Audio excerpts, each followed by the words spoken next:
Welcome to Chadlocks, your new favorite sports betting show. Join Chad as he fearlessly delivers his locks with little to no research, blind confidence, and just enough charm to make you forget the results. It's not as much about winning, but more about the process and blaming the refs and coaches when it all goes sideways. It's time to lock in. Hey everyone, welcome into Chadlocks. It has been a minute since I recorded a Chadlocks. And let's do from now until the end of the year, let's see if I can do a Chadlocks every day. And with that, and it's in the holiday season, I'm going to give you guys 2 picks every day, and we'll call it picks in the box because it's Christmas time. And if you like the Lonely Island like I do, you understand that reference very well. So we will do 2 picks in the box from now through the end of the year for the Christmas season. Today, I'm also going to do, it's just all going to be a Thursday night football Chadlocks tonight. So all my picks are for the Thursday night football game tonight between the Falcons and the Buccaneers. So I will do our normal 3-leg parlay for the Thursday night football game. I also have a ladder play for you, and then we'll do the 2 picks in a box. So starting off, we'll look at the parlay. I think this game, they know each other pretty well. It's a Thursday night game. It could get kind of ugly. Drake London missing again. Kyle Pitts questionable. It is Kirk Cousins. He has not looked good at all. Both defenses are fine at times, but then they also can be crappy. So I think it's going to be a typical ugly Thursday night game. These teams know each other very well. So first leg of the Thursday night parlay is going to be the under of this game. I'm taking under 44.5 as my first leg. Second leg, I'm taking Chris Godwin at 4+ receptions. I think it's going to be a pretty easy cash if he stays healthy. That's the biggest issue with him, is that he gets injured quite a bit. I know Mike Evans is coming back off the collarbone injury, so I'm sure they're going to try to work him in, but I still like Godwin going underneath, just getting 4 receptions. I think that the focus is going to be on Igbuka. Now with Mike Evans back, it's going to do some defense. Going to have to scheme for him as well. So I think Godwin underneath is going to be a good play, and I think 4 receptions, it should be an easy cash. Hopefully by halftime, so then that way I don't have to sweat that part of it. And then the third play is the one I think I like the most of it, and you'll see why with the other bets that I do have today, is Darnell Mooney 40+ receiving yards. So Drake London's out. Kyle Pitts is hurt. If you look at the depth chart for the Falcons, especially if Pitts misses time, it is not good. I know Cousins has not looked good, but I think Darnell Mooney to get 40 receiving yards should be pretty easy. They got to throw it to somebody. I think they could be down. I know I would look at maybe some Bijan reception plays as well, but I think those 2 are going to be the most heavily involved in the passing game. So I do like Mooney for 40+ receiving yards, and it is at plus money on not Bet365 on DraftKings. So that's the parlay, under 44.5. Chris Godwin 4 receptions, and Darnell Mooney 40+ receiving yards, putting $10 down to win $77.50. So that's the first part of it. The second one, I will talk about my ladder play. It is with Darnell Mooney. I'm going to take his receiving yards ladder. Going to start at 50 because I will have, spoiler alert, a Darnell Mooney play receiving yards in my picks in a box. So 50 yards is at plus 187. I'm going up to 120 because 120 is at plus 3,900.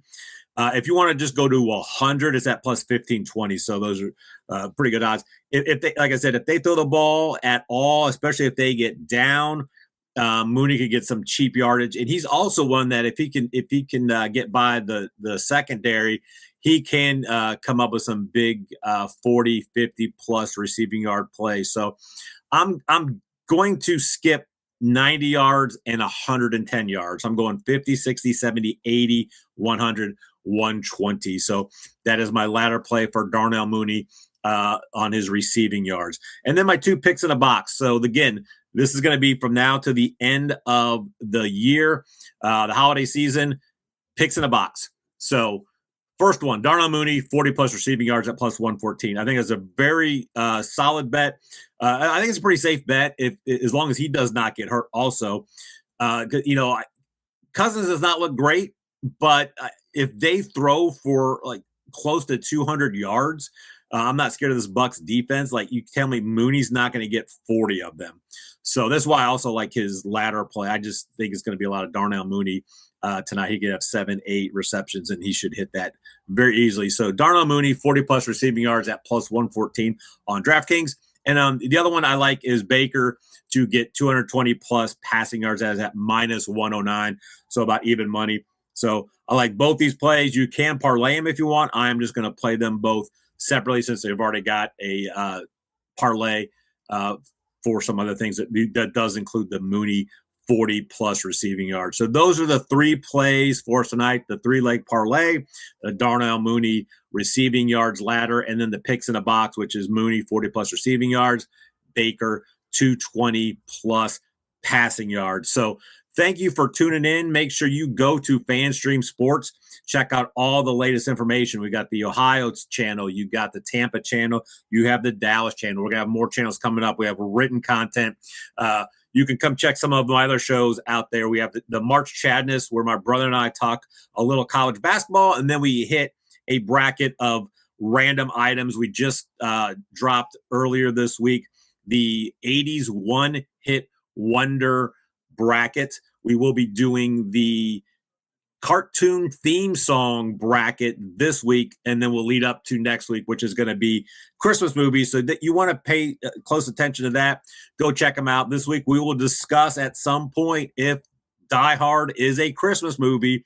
My brother's on the side of yes, it definitely is, and I'm sure he's got at least a page and a half of notes to try to convince me that it is a Christmas movie. I don't think it is, and I have 1, 2, maybe 3, but I only need 1. Just like in Bad Teacher, when Jason Segel's arguing with that kid about why Michael's the best, and he says, like, it's the 6 rings. Like, that's your only argument. That's the only argument I need, Sean. I'm going to have 1. It's going to dismantle him. So come look for that early next week, dropping. And then, again, you can place in the comments here or go to March Chadness and drop if you think Die Hard is a Christmas movie. I think I am on the side of the minority of it. I think the majority of people are going to say Die Hard is a Christmas movie. So it should be a nice, robust discussion. I'm not going to say it's going to be heated. I think my brother is more on the side that this is a hill he will die on, that Die Hard is a Christmas movie. I could care less. I just don't think it is, and I have some good reasons why. But I'm not going to spoil it for you. Check out the March Chadness episode that'll drop later on next week. It should be early in the week. We usually record it on Sunday. So, again, thanks for checking out Chadlocks. Look for me every day now through the end of the year to drop my picks in a box. Tomorrow, we're going to be talking about some NBA picks, and then leading up into Sunday, it'll be NFL. I may sprinkle in some college basketball depending on what the NBA schedule looks like. They should be back to a normal schedule once the Cup Series, which I think is one of the dumbest things in professional sports, because nobody cares about it, and you don't even know who's playing, when they're playing, what this meant. It's just stupid. It is stupid. The NBA has got a lot of issues, but that's for a whole nother podcast. So check it out. Chadlocks every week. It should be quick ones, probably anywhere between 5 and 10 minutes. And then through the end of the season, just to start getting some content out on a daily basis. And then after the first of the year, NFL will kind of be done. We'll really probably start hitting a little bit deeper with college basketball and NBA. And we still will do the playoff football as well. So again, thanks for checking us out. Look at all our stuff on FanStream Sports and have a great day.